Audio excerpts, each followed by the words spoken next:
Hello, it is June 6th, 2017, and we are the Puckleheads. Marcus White, joined as always by Conall McNeilis, somewhat fresh off the plane from Nashville, Tennessee. Conall was down at Game 3. Conall, how you doing? Good. I'm still hydrating, trying to recover from the weekend a little bit here. It was a blast, Marcus. Wish we could have actually been inside the building, but I didn't have $1,200 extra to spare on a game that frankly didn't have that much emotional investment for me, but it was still a blast hanging out in Nashville. One of, if not the coolest crowds I've ever had the privilege to be a part of at a sporting event or any kind of live event. It almost felt like a combination of maybe the Final Four mixed with like a music festival kind of situation. It was a lot of fun. Nashville's a great city besides the hockey, and to see the entire city, pretty much the entire state, buying into this team, Marcus, in a quote-unquote non-traditional market. Fantastic. Absolutely loved it. Highly recommend going to Nashville, not just for hockey, but if you can go for hockey, it makes it even better, I think. Yeah, it almost looked like it was more fun to be outside of the arena than in the arena pretty much for the game. There's depending on just how what your preferences are, but it looked more fun to me.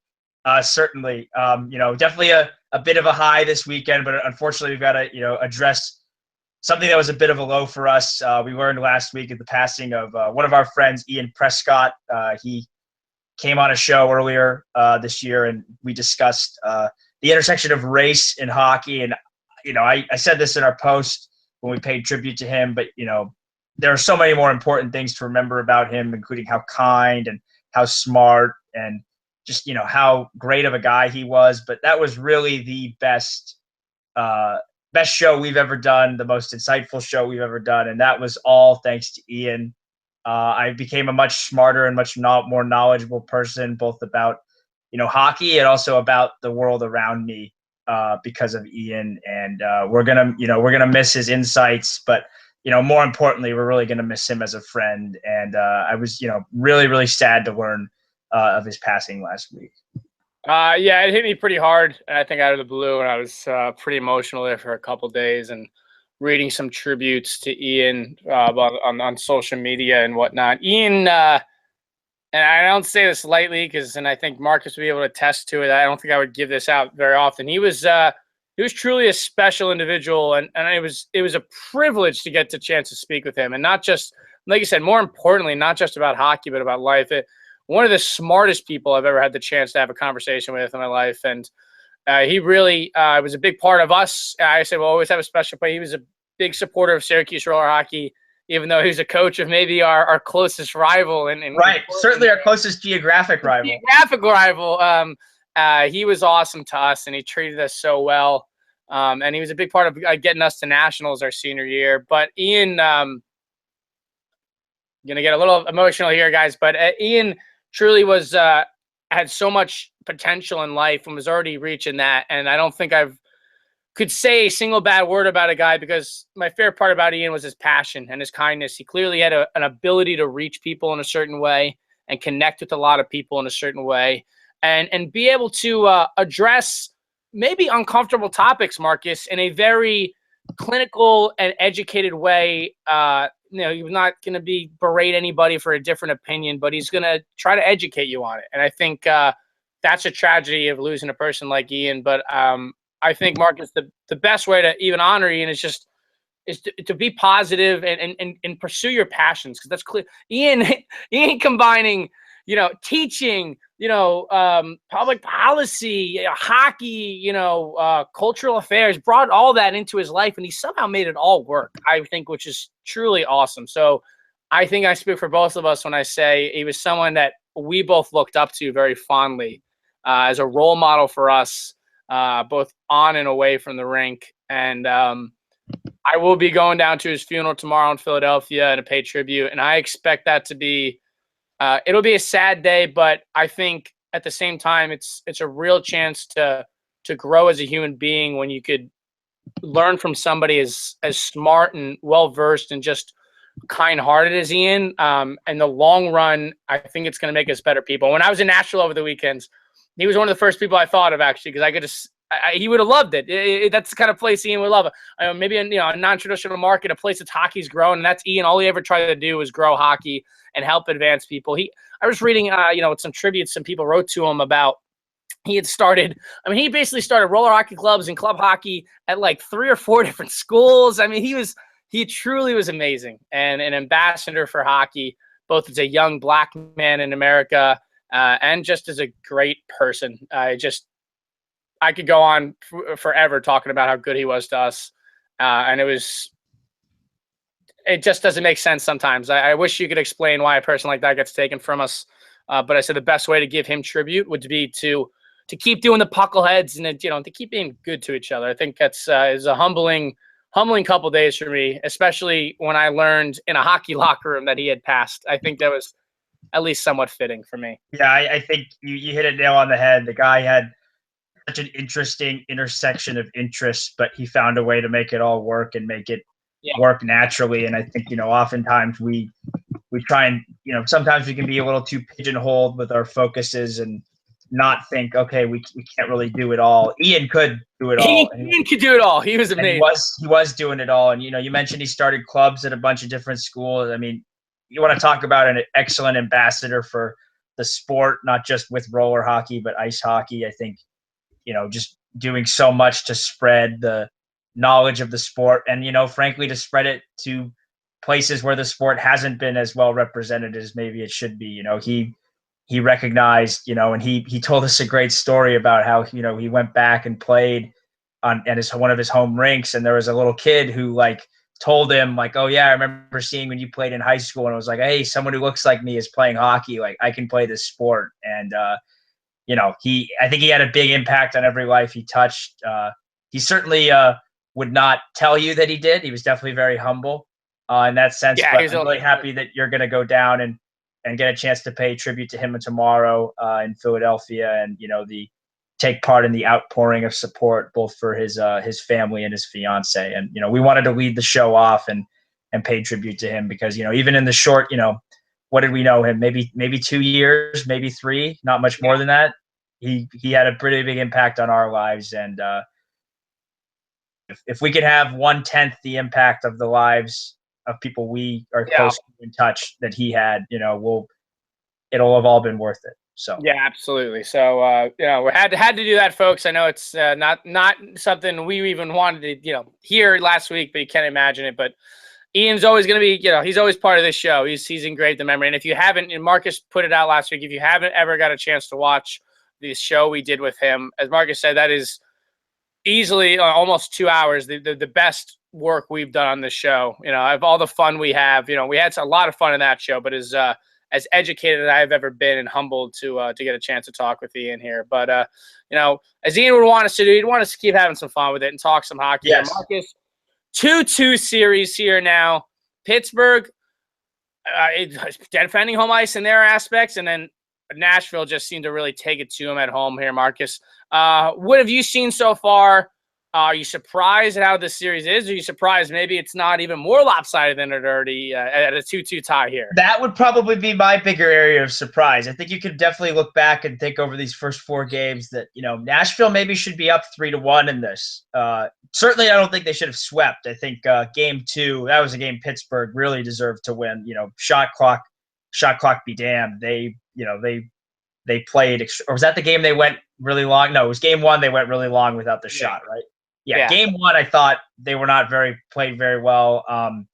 It's been interesting to watch. I think Nashville's advantage has really been exacerbated since they've come home and had last change. I think, the fact that Peter Laviolette is able to match up whichever defenseman he wants with Pittsburgh's lines really gave Nashville the edge. Even when he didn't want to match up guys in Pittsburgh, chances are one of them was still facing Yossi or Subban's pairing. But now it's, all right, every time Crosby's out there, he's definitely facing Yossi. Every time Malkin's out there, he's definitely facing Subban. And, Malkin's been maybe the best player this postseason, and certainly was my Conn Smythe favorite coming into the series. And if Pittsburgh wins, I would say he'd have my Conn Smythe vote. I know there was that push for Jake Gensel, but we could get into this a little later. There is no group of people that are more prone to becoming prisoners of the moment than hockey writers.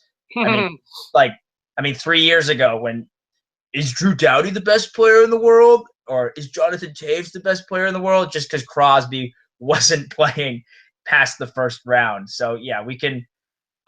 But they paid back to my point, the Predators have really shut him down. He didn't have a point last game, didn't have a shot on goal in game 3. Crosby was much better last night, and great article, Barry Pacheski on Deadspin Road, basically how, Crosby, it looked like he was trying to put the team on his back last night, and if Pittsburgh's going to win this series, given how little they've got from their depth forwards, because they're so banged up and because Nick Bonino's hurt and because Letang's hurt, they're not getting anything from their blue line either. The top end skill of Pittsburgh is really going to have to carry them. And through 4 games, at least, Nashville has really kept that skill at bay. Yeah, absolutely. I think you give Pittsburgh credit here. And I think, I read a good little Twitter thread earlier today. I have to check out who it was exactly. I'll figure out the name so I give him some credit here. But I think Pittsburgh doesn't necessarily need to outshoot every game because of the talent they have up front. And I think they're a team they create such quality chances that they don't necessarily need to. The guy is Adam Gretz, by the way. Yes. He's written for NHL on NBC. He's written for FanRag. So he's a good analytics guy. If anyone wants a good follow on Twitter, he was bringing this up earlier. But I mean, listen, you look at game 1, 37 minutes out of the shot. We talked about that a little bit in our last show. Game 2, they came out of the gates in the third period, in which was a fairly even game the first 2 periods. But I mean, at home here, the Preds have seemingly dominated every aspect of the game. They've really taken it to them, and you've really seen Pittsburgh come unwind discipline-wise here, Marcus. Multiple, consecutive power plays for the Predators, and and they got a lethal unit when they got all these guys who could shoot. All their defensemen, as good at puck movers they are, they're all offensive defensemen. They really are. They all 4 of those top guys could, easily put up 40 points in a season in today's NHL as a defenseman. That's fantastic. And when it comes down to it here now, Marcus, in almost a must-win situation, if I think, for Pittsburgh in Game 5, they did not play the way they wanted to, especially in these last 2 games. They generated pretty minimal offensive chances. Of course, they had some flurries there, and Pecorino came up large, who has returned to Conn Smythe discussion form after his struggle in the first couple games. But Marcus, I don't see how Pittsburgh could win this series if they lose Game 5, because I'm telling you right now, the best home ice advantage in the National Hockey League is in Nashville, Tennessee. And I have no problem saying that. They beat Montreal. They could beat Vancouver, any random, Boston, whatever you want to say. Yeah, okay.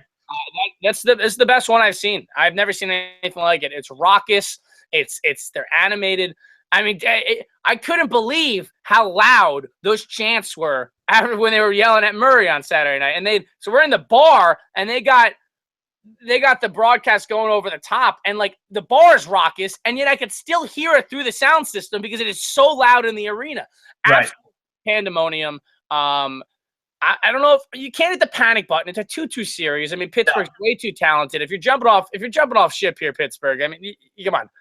You've seen this team win the cup last year. They've been relevant for the past few now once they kind of revamp the system. But you got the best player in the world up front leading the way. But if it's not Malkin and Crosby leading the way, Marcus, can anybody else step up to do it, or is it's got to be those 2 guys? I think it has to be those 2 guys, and that's why I agree with you. I don't think they could win a Game 6 because I don't think they can deal with last change. I don't think they can deal with Nashville having the last change. They just can't get Malkin and Crosby away from Subban or Yossi's pairing enough when they're on the road. They can do it at home, and that's why I think they can still win this series. You mentioned that Adam Gretz thread. I think you and I both agree that even though we're a huge puck possession guys, but when you have the top end talent Pittsburgh does, sometimes it doesn't matter.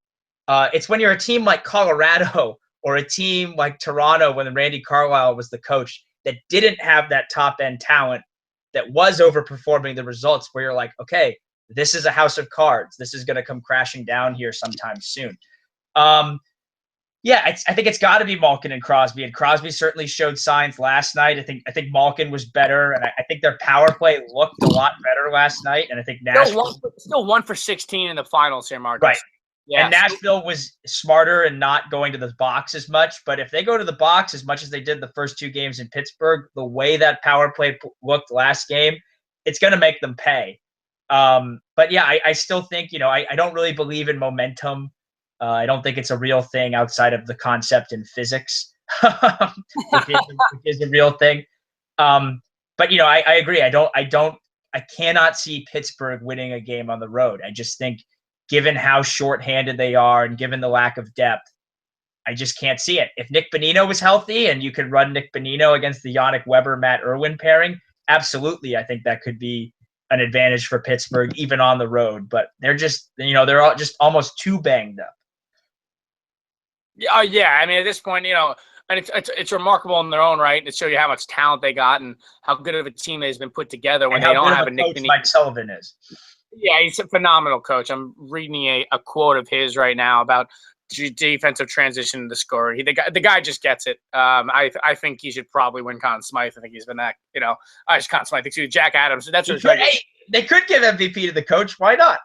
Listen, that would be a wild card. That's what I'm talking about. Give the Conn Smythe to the coaching staff. There you go. That'd be something else. I think the Penguins need to, you talked about that. I thought they did a little bit better job with the zone entries. And at the end of the game last night, they got a little bit chippy there. I think 5-on-5, Marcus, obviously Nashville is creating the chances. Pittsburgh has to score a power play goal in Game 5. That's the difference. It's a power play. They're going to probably get, let's say, 2 or maybe we'll say 3 chances throughout the game. The Predators like to play physical hockey, so there's a good chance that you got James Neal on your team. I was going to say James Neal's going to need somebody or elbow somebody. There's always a good chance of that happening. And as much as we love PK, he can lose his discipline sometimes as well. So there's guys there that you can get into their heads. How much do you think, Marcus, is Nashville in Pittsburgh's heads at all? I mean, we've seen them losing their cool. I think we've started to see it a little bit. I think they are. I think the fact that, and this is a great opportunity to touch on Listerine mania that Subban had. Because first of all, I think you and I are both in the camp that clearly was said on the ice, most likely because PK Subban probably would not be able to repeat what was said on the ice without breaking some either unwritten rule or breaking the FCC's rules for swearing on television. I think that's probably fair to say, right? There's probably some coarse language from Crosby, and the chirps were probably not about how much PK Subban's breath smelled. I'm going to say I've played a decent amount of hockey in my life. There haven't been too many discussions about that without a few word enhancers, as we'd reference SpongeBob there. So I think there's probably a couple of those in there. Yet PK fully embraced it, came to Game 4 with the Listerine in the bag. Crosby answered the question before the game, and he's like, "Oh, well, he does that. He just wants the attention." And I don't know. I think Subban's pretty kind of playing the gamesmanship here pretty masterfully. He's taken, the discussion went from, okay, Pecorine had one good game, is he back, to, oh man, PK Subban and his breath. This is funny. This is hilarious. And that takes the pressure off his teammates. It takes the pressure off the coaching staff. And then, the opposing team, Crosby's a pro. He's got to answer so many questions. But I don't know. The way he shoved Subban last night, and how I think Subban is getting to him personally. I couldn't agree more with the fact that I think Subban understands the moments, and I think he gets the fact that, and that's, team going into Nashville down 2-0, he guarantees a win. What does that do? No one cares about the fact they're down 2-0. It's just PK guaranteed a win. He says the bad breath comment, comes into Game 4 with a bag of Listerine. Now it's not, can Nashville win another Game 4? It's look at PK milking this out. If, I'll say this. We always talk about coaches taking the pressure off the team. It doesn't mean a leader can't do it once in a while also. And we've seen it done before. I mean, I think about the guarantee. I think, as a Ranger fan, I'm biased to think of Messier. But what if Messier went out there, took the pressure off his boys, and they've talked about interviews in the past. Drew Paisley, first off, is our troll here. If PK worried more about the game, the Preds would have swept the series. No leadership, shaking my head.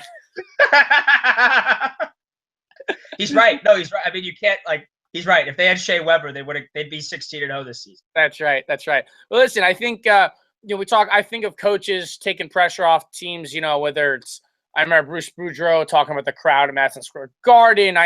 Certain coaches maybe going on a rant to just kind of create a distraction and loosen the team up a little bit.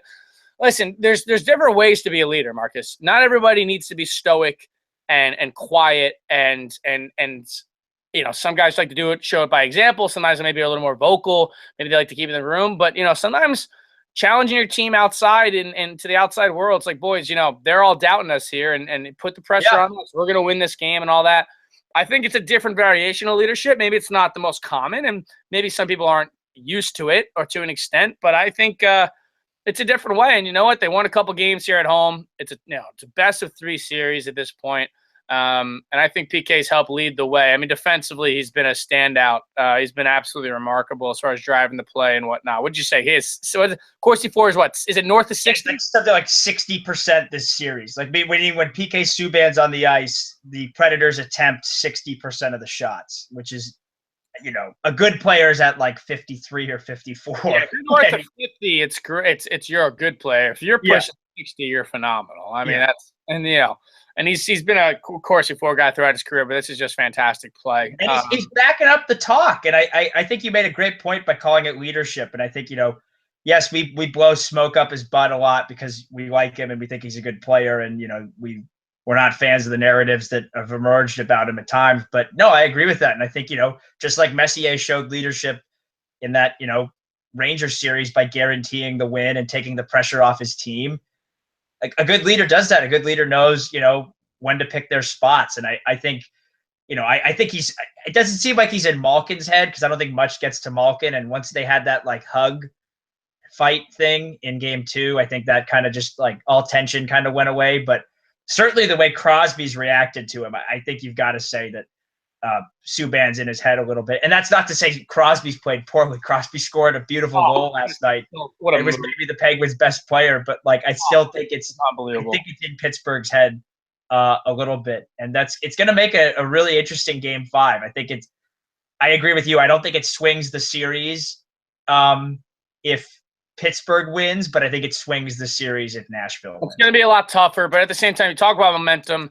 There might be a little bit of that example during games, but I think in the playoffs, especially game to game, there's no way. And I think you're in the Stanley Cup Finals. I think Pittsburgh's too good of a team, too talented of a team, and a team that's been here, won a cup last year.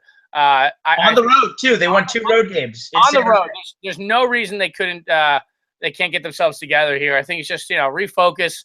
I mean, it's to the point, honestly. It's just listen, it's in the past. I wouldn't even go over game tape. They know what they're doing. They know how to win hockey games. They're too talented to not win another game. It wouldn't surprise me at all if this goes 7 games. That's what I predicted originally. I picked the Penguins in 7.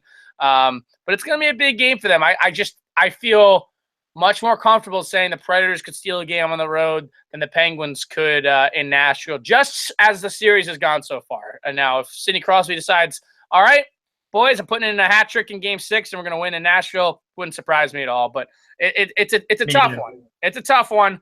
It's going to be exciting here. What do you see as, Marcus, as we go into game 5? Game 5, once again, focuses Thursday night in Pittsburgh. Thursday, June 8th. Do you think? I don't know when people are listening to this, so I got to repeat the dates. I don't want to give them the wrong impression. Yeah. Do you feel that Pittsburgh's going to hold stand? Is this going to be a home ice series that comes down game 7? No, I still feel good about my prediction. I still think it ends in 6. I think Nashville steals this one on the road.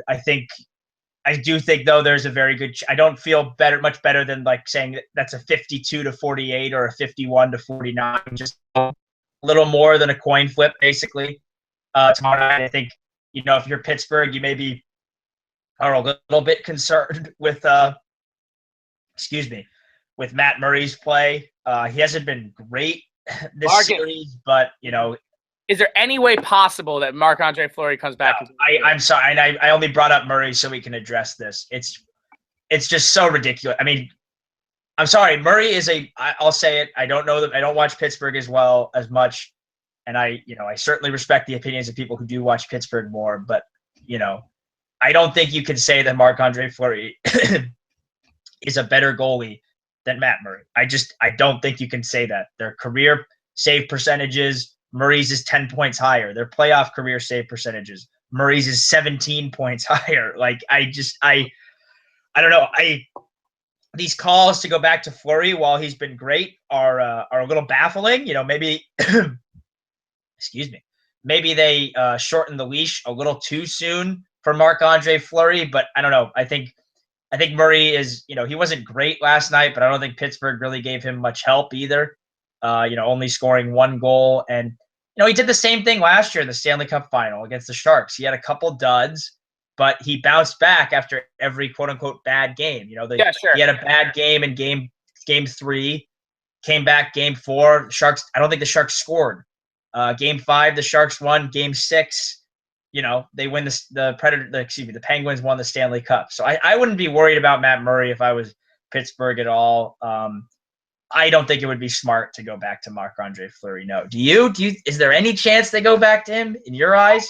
I think it'd be tough as well. I don't think Murray, is to blame for any of the losses here. And he certainly could be credited with maybe both wins, if you will. I mean, with how good the Preds.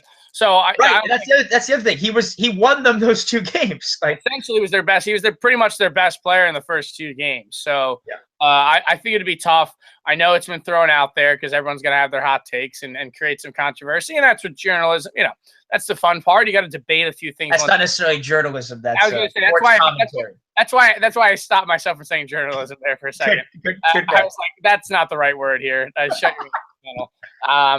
But I think he was your best player in the first 2 games, and just because he might not have been quite as good, that's a lazy excuse as far as I'm concerned. When it comes down to that, you know, our goalie's been our best player, and then he wasn't our best player, and he now he was our best player. Now he isn't our best player, and then all of a sudden you have to criticize the guy. I think that's an unfair you know, Pekka Rinne had a bad game or 2.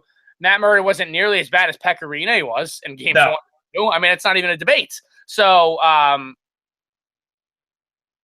it sounds like we were expecting a phone call from Cole Zimmerman to come on in here. He wanted to get awesome. in the air. Is Cole going to call?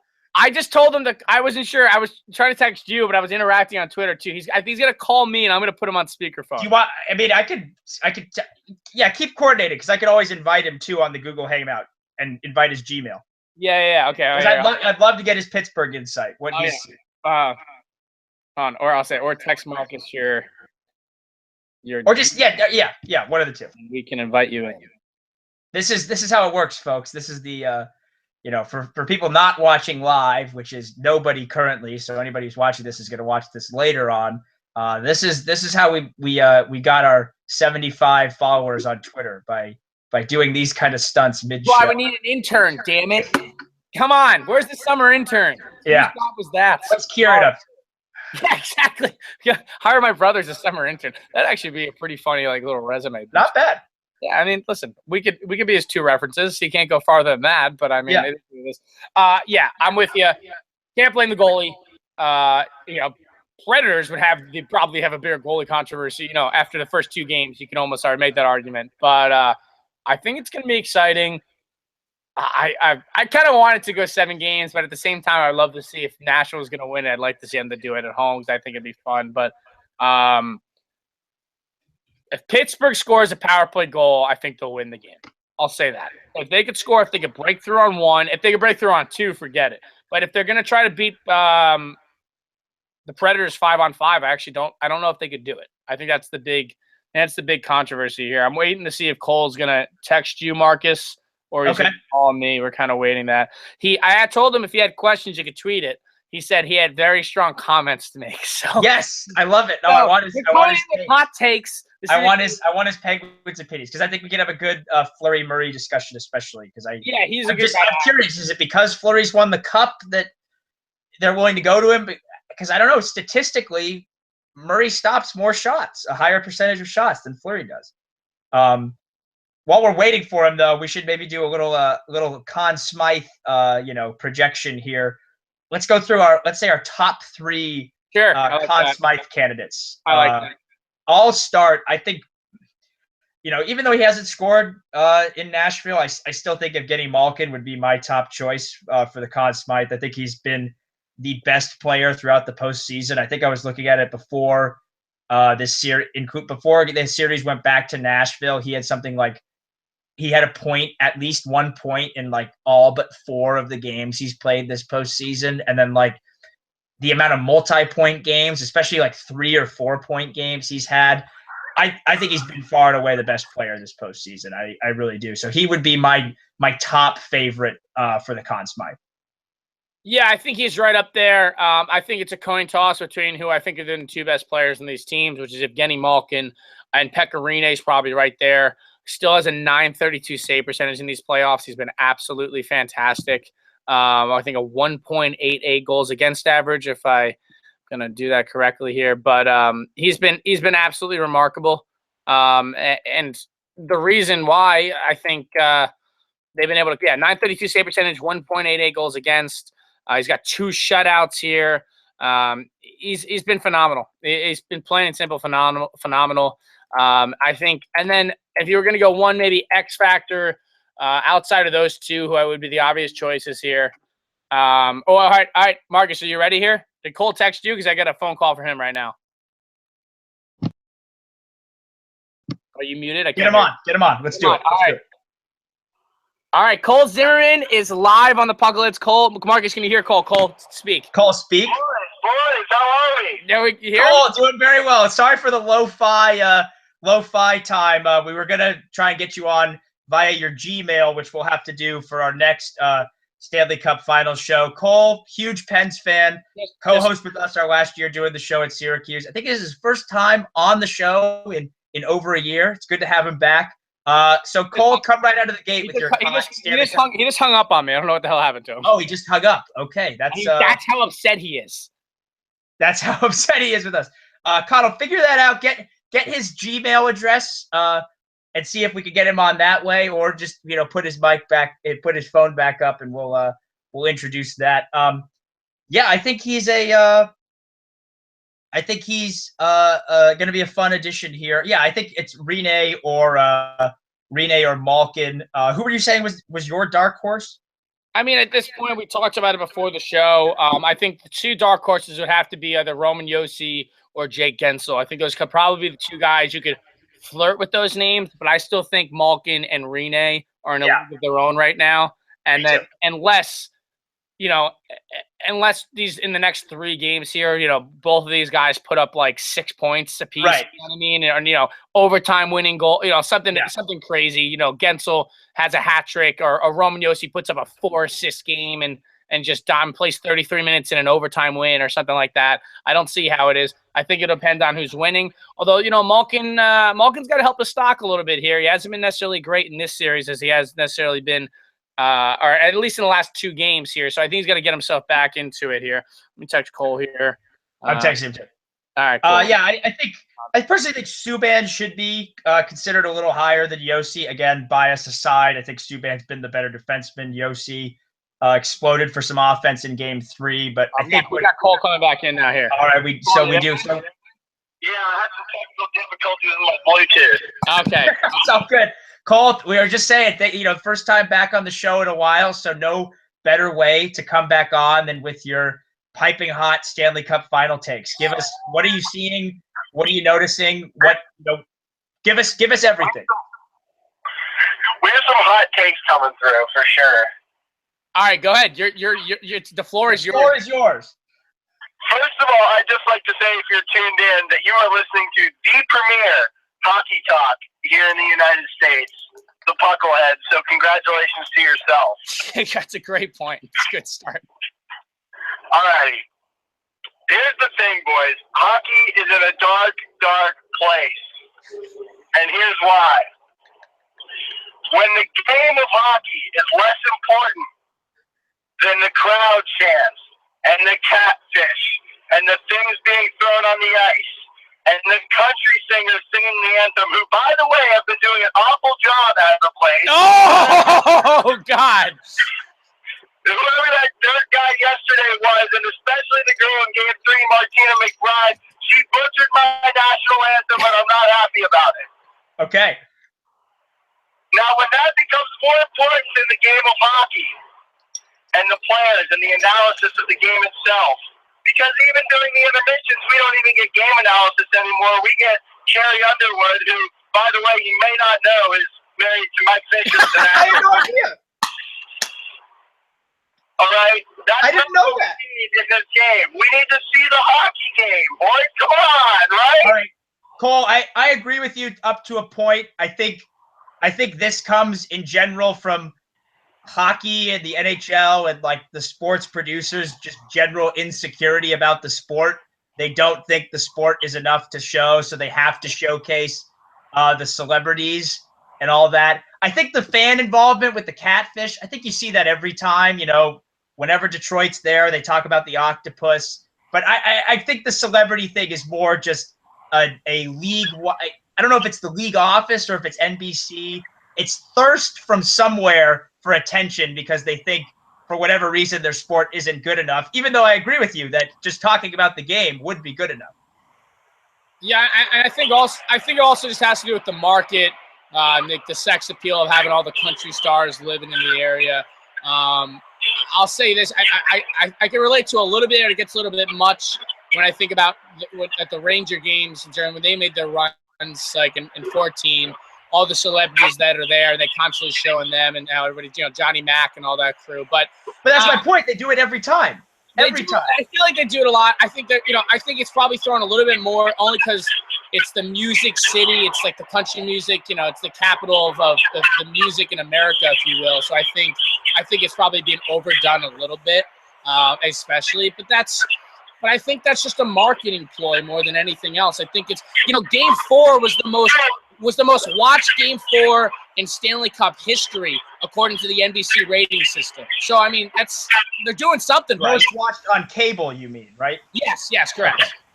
Wow, interesting. Okay, but the question I have for you guys is, do you want these, quote, casual fans or these new fans to fall in love with the sport, or do you want them to fall in love with the marketing scam? And I think that's a great point. And I think that's something that has to be considered because I actually saw an interesting statistic today. So 16 years ago, the NHL's median television viewing audience was 33 years old. 16 years later, their median television audience is 49 years old. That means their median television audience, the median age watching the sport on TV, it's the same people that were watching the sport 16 years ago. Yeah, maybe they think this is the best way to do that. I tend to agree with Cole. I think there's more of a middle ground you can find. I think showcase the atmosphere and the environment, but I think a lot of the celebrity focus is a little superfluous. That being said, loved Charles Barkley coming on last night saying that he wanted Jeremy Roenick to get his ass eaten by an alligator. That was an all-time television highlight, regardless of sport. But I do agree with Cole. I think specifically on the celebrity focus, I think that's becoming. It's like we get it. Like famous people like the sport. Like I just don't see how much of a draw that is. I think it's a little misguided. I agree, and I think it's almost tough for us to even talk about it with how big of hockey fans we are. But at the same time, when you look at it, if the median age is, so it's literally like you said, the same people watching hockey 16 years ago. At this point, you got to try anything and everything to get people to watch. And you know what? Young kids like stardom. That's why they like the NBA when you see every little kid running around. But there are on-ice stars they could be selling. Oh, listen, I agree. Why is there more focus on Crosby versus PK? I don't know. There should be. Yeah. Malkin versus Pecorine, whatever you want to do, that's fine. I agree with that. But you know what? If they think, I guess there's enough, frankly, who's a more recognizable face in the world? Is it Carrie Underwood or is it Mike Fisher? Sorry, Mike Fisher. Yeah, I like looking at Carrie Underwood a lot more than you. Although he's a very good-looking guy, I will say. And happy belated birthday to him. So I think that you have to understand that they're trying to get this other audience, and right now they can get that sex appeal with Carrie Underwood, with, you know, Martina McBride's a little bit older, but you know they've had Keith Urban, who's another one with the big. So I think they're trying to do it. And I just read a Greta article about when Nashville came in, you know, they didn't even have any players yet. How do they attract fans to get 12,000 ticket holders? it was all country stars. They pretty much made Garth Brooks, Martina McBride, Tim McGraw, all these people, they pretty much made them the face of the franchise. All right, boys, and I'll just say today I'm going to hang up. I think if Nashville fans took half the time to learn the rule book as they did to learn their chants, they'd be more of a recognizable hockey city. All right, boys. Hey, Cole, wait, one more. Cole, didn't Pittsburgh almost leave town 10 years ago? I'm just curious. Didn't they almost leave town twice? What'd you say? Didn't Pittsburgh go bankrupt twice and Mario Lemieux saved them twice and they have almost left Pittsburgh twice? That's why they call them Blue Magnifique, right? I do have one question for Cole. Can you stay on the line for one more question? Yeah, go. Carl, can you translate? I can't hear very well. Yeah, Okay. Go ahead. Ask your question. Cole, so here's the thing. I saw you tweeting a little bit about Murray last night and your preference for Fleury. 2 questions. Should Mike Sullivan go back to Marc-Andre Fleury as opposed to Matt Murray? And second, why are Penguins fans more comfortable with Fleury than Murray when statistically Murray's the better goalie? Is it longevity? Is it because you haven't seen as much from Murray as Fleury? I'm very curious. Someone who doesn't watch the team as much as you, what do you see as the difference between the two? Did you hear that, Cole? I'm going to do translation. Yeah, okay. So he basically wants to know, do you think there's any chance they go back to Fleury? Would you and why do you feel that more people are comfortable with Fleury, despite in recent years here now Matt Murray is just statistically the much better goalie at this point in Fleury's career? Yeah, so if the question is, do you think they'll go back to Fleury? The answer is no, they won't. It's not a question. They're not going to go back to Fleury. Murray right now is the #1 goaltender. That's how Mike Sullivan views it, so he's going to stick with him. Although I do think Fleury, when he played, had a much shorter leash. As we saw, he gives up, he has one bad game and he's pulled. And, we see Murray give up 8 in the last 2 games. So, I just think that with Murray being the #1, whether he doesn't play well or not, he's going to play.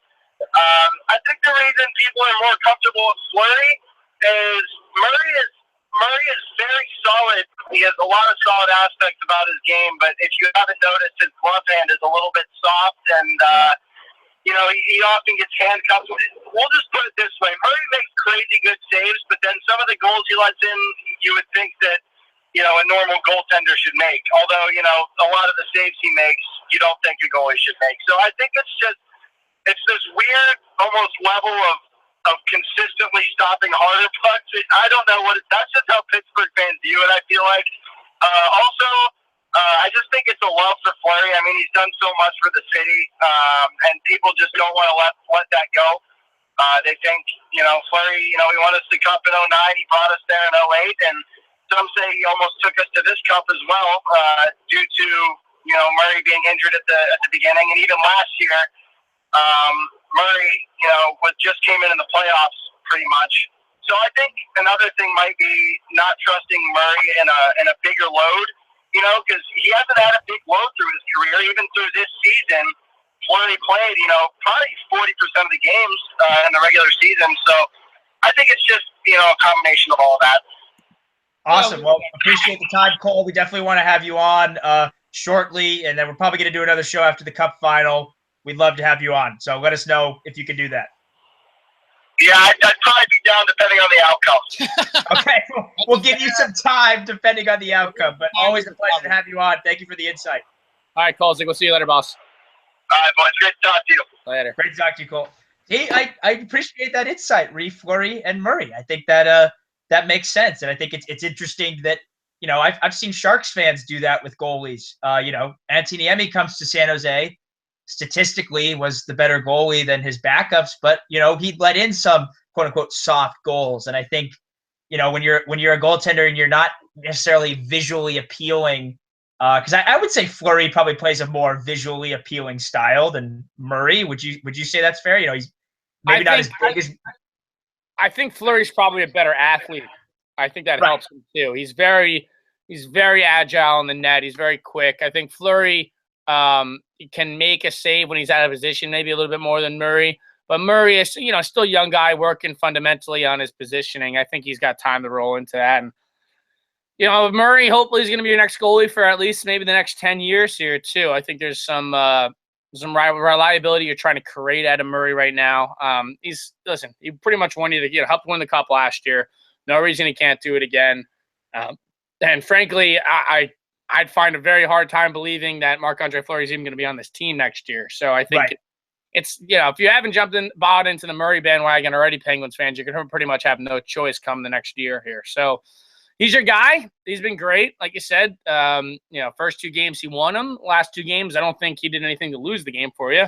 A couple breakaway goals. Actually, it was funny as Cole said. I got the NHL Network here on the background on mute, and as Cole was talking about the glove hand, that's exactly what Darren Pang was breaking down with all the goals.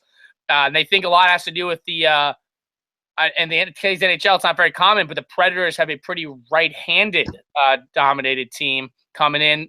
Right-handed stick on the left-handed catching goalie. It's on the same side rather than lefties trying to go cross. It's much easier to stick to the same side and shoot, which has been a bit of an advantage here if you're really looking into break down different aspects of the game and get a little more specific there. Yeah, I think that's a good point on Murray. I definitely remember that last year, but he's a guy. We had Cole on that.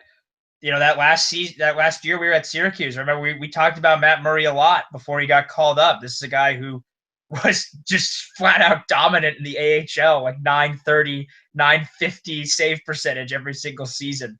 I mean, if you want to see absurd, look at Matt Murray's AHL numbers when you get the chance. I'm gonna bring him up real quick here, Marcus. Yeah, it's nuts. So I think it adds to a very good goaltending matchup, and it's going to be interesting to see if the Penguins get a little bit more from Matt Murray coming up. There is a little bit of almost off-season news we can talk about, and Conall and I wanted to get into because he's linked to a deal with both our teams, and I'm teasing that before so Conall can give us Matt Murray's AHL numbers. Matt Murray in the AHL played 1 game in 13-14. So, all right, so 14-15, played 40 games. Had a 941 save percentage, a 1.58 goals against average. Oh He had 12 shutouts in 40 games. So a better almost a third of every game he played. Almost a third of the games he played, he shut out the other. And then I played 31 games before being called up last year in 15-16. Wow, his save percentage dropped all the way to 931. What a disappointment. Oh, no. He had a 210. He had 4 shutouts in 31 games. That's insane. So just 1/10, once every 10 games as opposed to once every Yeah, what a letdown this guy was. He had a great career there. I did fantastic in the AHL. But listen, I think Murray's your guy here. Just something to keep in mind here. But he's an interesting one because he's going to have to be exposed to the expansion draft, and Fleury's got that no move. So we're going to see. We're going to see what comes to a head here. I'd imagine Fleury will waive and either go to Vegas at some point. But who knows? If Vegas ends up getting Matt Murray, they'll be pretty happy. Oh my God. But as I was teasing, he's coming back, folks. Reportedly, Ilya Kovalchuk. The tires are in motion for his return to the National Hockey League, and there are a lot of teams interested. Larry Brooks had a little bit of an exclusive this weekend in his hockey column. I think it's called Slap Shots on the New York Post.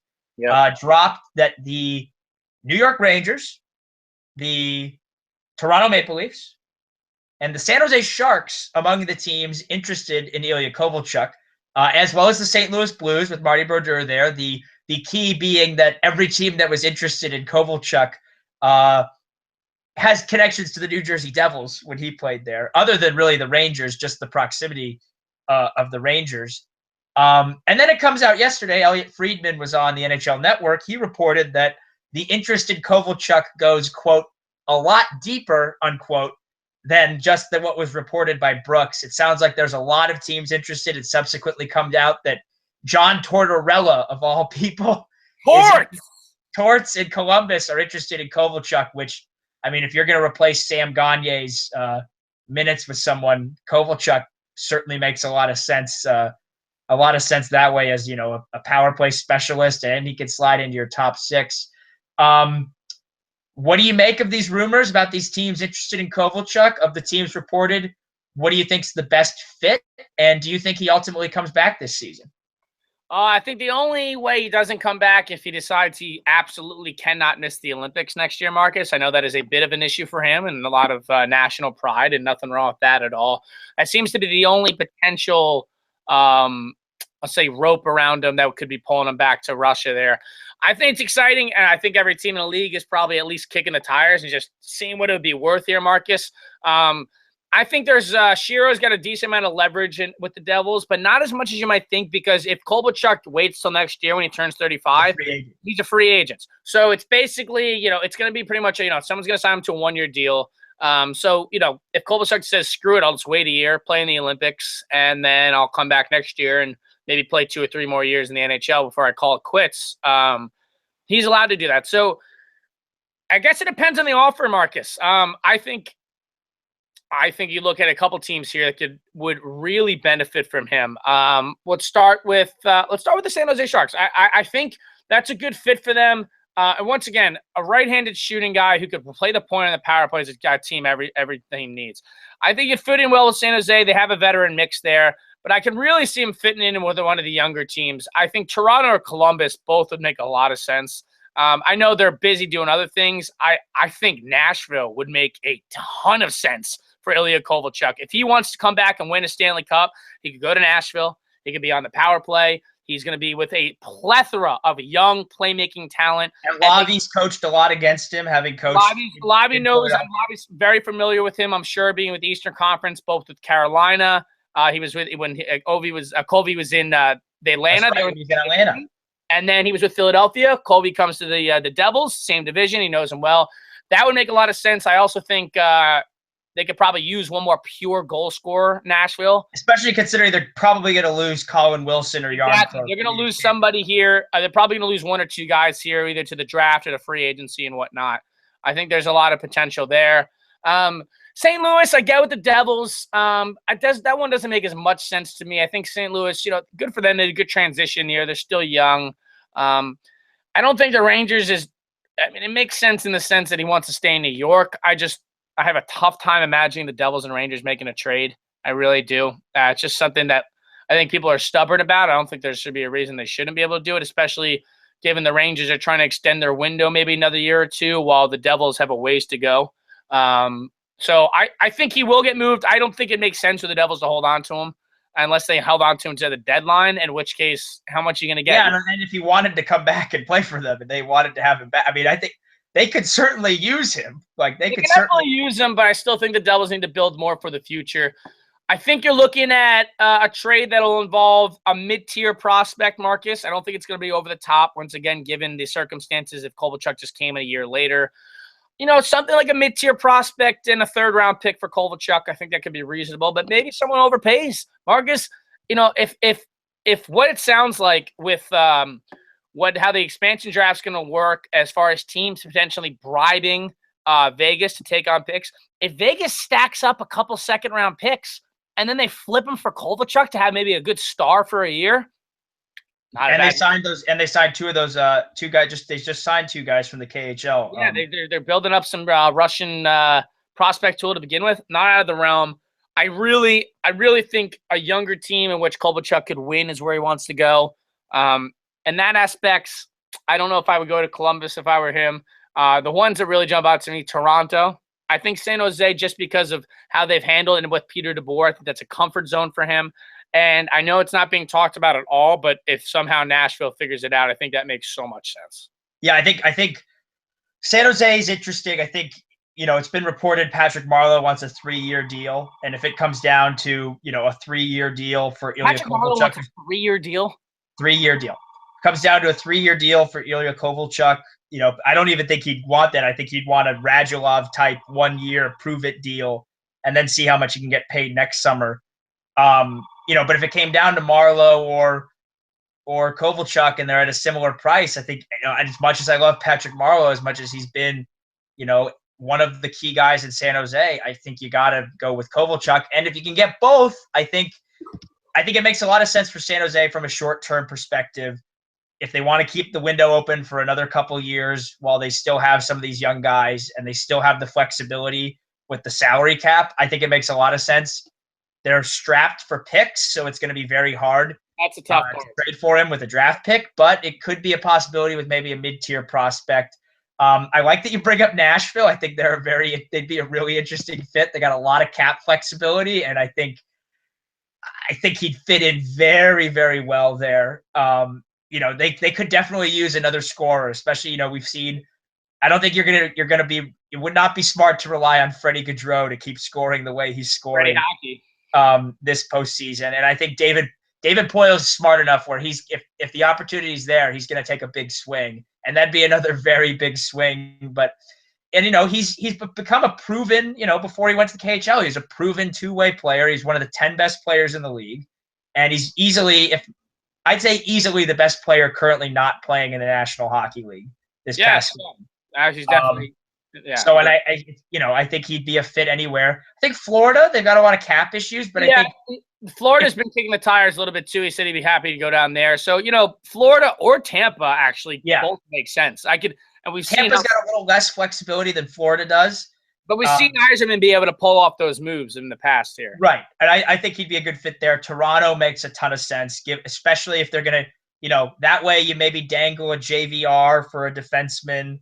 Or you maybe dangle, I don't think they should, but maybe if you have Kovalchuk, then maybe a Kasperi Kapanen is a little more expendable, because we have so many young players. I think they could use another.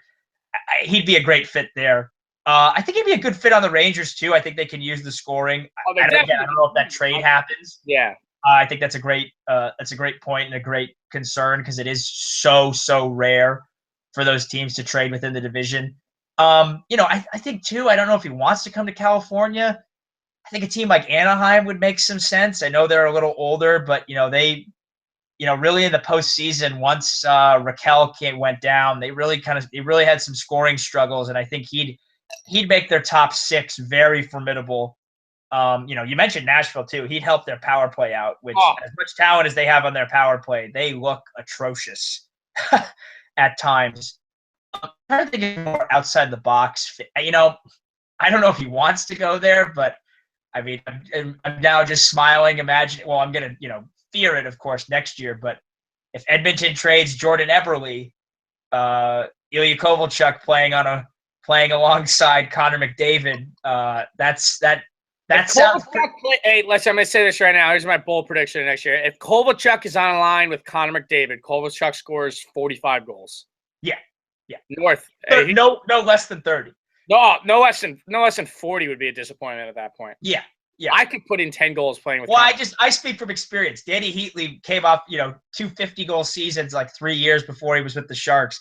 He never cracked 40 with San Jose, although he did get 39 playing with Joe Thornton. So that's why, and Kovalchuk's a little older. I want to temper it a little bit for him. I think Edmonton would make any of these up-and-coming young teams, frankly. Edmonton, Calgary, he'd make sense as like the guy, the veteran guy to come in and put them over the top. I don't know if he's going to put San Jose over the top. I think he makes them a lot better.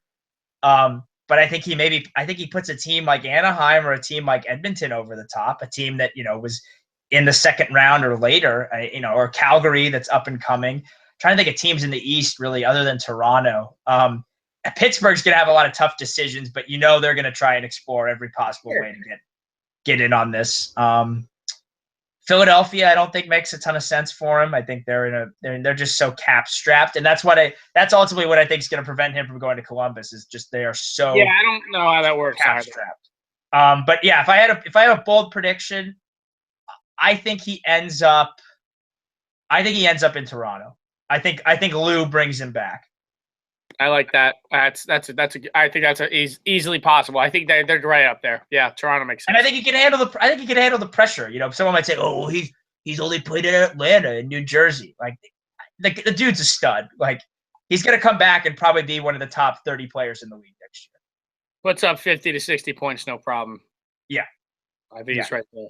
Should be a lot of fun here. Marcus says, we approach that, we'll definitely jump into the off season and of course the expansion draft right after the finals here. Another week here, Marcus, for the NHL finals. I think Game 7 would potentially be a week from tomorrow. Okay. The 14th. That would be, of course, in Pittsburgh. Game 5 being Thursday night, the 8th. Sunday, the 11th, would be Game 6 in Nashville.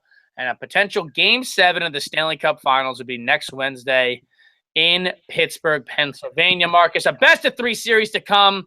It's been a very entertaining, a lot of fun. And clearly, a lot of people are taking interest in this. I think that's fantastic for the sport. Exciting going forward. Anything else you want to add before we wrap up here, Marcus? No, I think the Preds win the next 2 games, and I think this series is over in 6. I stand by my initial prediction, and I think it's going to happen. And I'm excited to see that, and then kind of get into the speculative mode, so to speak, before the expansion draft. I think it's, if Vegas does get bribed as much as they said they're open to getting bribed, it's going to be they have a potential to be a very bad team with some bad contracts. I will give Vegas a first-round pick tomorrow if they take Mark Stahl. How much would you give them to take Stahl and then to take Girardi? Like in a separate trade. Yeah, both of them. What would you give up for them? I'd give a first. Would you give up first the next 2 years? I'd strongly consider it. You know why I would say that, though, is because the Rangers seem to get every good college free agent there is. Right. It's, signing Kevin Hayes and Jimmy Vesey had been like signing like low-end first-round picks, basically. That's, or second-round picks, despite having lose them. I think it'd be tough to do it. I would I'd give them, if they wanted to, maybe I'd give a first and Stahl to get rid of him. And if they took Girardi too, I'd give them, I might give them Kevin Hayes and Girardi if they took it. Wow. And like a 3rd round pick. And I will personally drive him to save AV from himself. Yeah, pretty much. That's the only thing standing with that's a teaser. We'll get into that later. I can't even get into it here, Marcus. Yeah, we gave the list. Should we give him another 30 seconds? I think we give him another 30 seconds. Another 30-second teaser. Pulling out these teases. Oh God. Delayed video takes. Give me a sec. All right, I've got my stopwatch nearly ready. You down to give another 30 seconds? Remember what you said last week. So you give takes a lot out of me. I'm gonna have to take a nap after this. Right. You might just go straight to bed. I might have to call it a night. All right. So you're gonna. For those who didn't watch last week, Conall gave us 30 seconds on Alain Vigneault and his frustration. I've now decided he will give us another 30 seconds as a tease for what's to come with our off-season shows that are, as we preview the off-season, preview the expansion draft. Conall, are you ready? I'm ready. You may begin. Once again, it would perfect way to say it is to save Alain Vigneault from himself, because this guy can't get out of his own freaking way here, okay? That's the only way this Rangers team is saved, unless they decide to fire him. They just give him an extension. That's not going to happen. Save him from himself. You need to take away everybody who is not. So you got to get rid of 18 and 5. That's the Wonder Twins, as we call them, Girardi and Stahl. And frankly, you got to get rid of Kevin Klein and Nick Holden, too. Basically, wash out the blue line, who is not named McDonough and Shea, and start from scratch. You could fill him in with anybody. At that point, you could re-sign Smith. And you're good. Oh, that was 30 seconds. I forgot Ranger takes on Alain Vigneault. We got more of that coming for you guys this offseason. So yeah, keep listening, keep watching. As always, we're gonna probably do this again. What do you think? We'll do this post game, pre-game 7 or post game 6. Is that what we're thinking? You get like a little, like even just a 30-minute, almost like a pregame show. Maybe okay. We do a pregame show before Game 7 if there's one. If they go to Game 7, we will do a Game 7 pregame show. If they don't, live from Pittsburgh. Next Wednesday, June 14th, we will be back. Live from Pittsburgh. Is management? Do we have the funds to fly us out? I don't think management's got enough money, but we'll. What's WERW doing? Can I pay for it? We'll figure something out. Until next time, I'm Marcus White. He's Conall McNeilis. Thanks for tuning in, and subscribe. Follow us on YouTube, and follow us on Twitter and Facebook at the Puckleheads. Ciao.